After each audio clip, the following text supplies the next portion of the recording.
Hey guys, welcome back to My Crypto Diary. In this video, I'll be talking about setting up a virtual private server or VPS.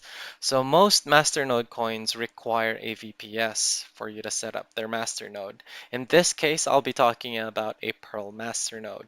So the minimum requirements of a Pirl Masternode VPS would at least be 4 gigabytes of RAM and enough storage to run the masternode. They require at least a minimum of 20 gigs, and the recommended is at least 60 gig space. So to do this, the easiest way I found is using Vultr, and I'll put the links below. All you need to do is basically just deploy a server, click on this plus icon right here, select any location that that you'd like to set up your master node at. So in this case, let me just choose LA.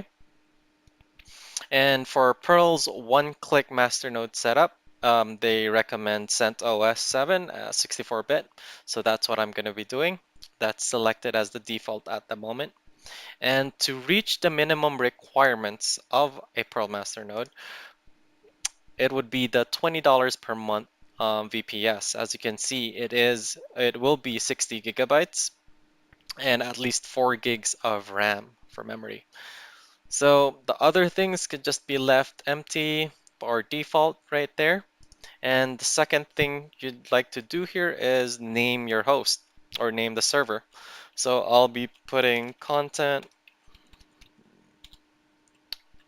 masternode 01 right there and just click on deploy. So as you can see here, it's already installing. So you're just gonna have to wait another about 30 minutes to about a minute. 30 seconds to about a minute for this whole setup to complete. Once this is complete, you basically have a server up and running.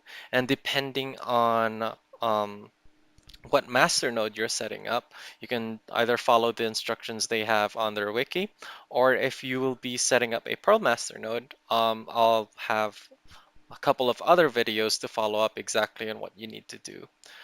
All right, that would be the end of this video. I hope you guys liked it. And if you did like it, hit the thumbs up. Didn't like it, hit the thumbs down. And you guys have a good day. Bye.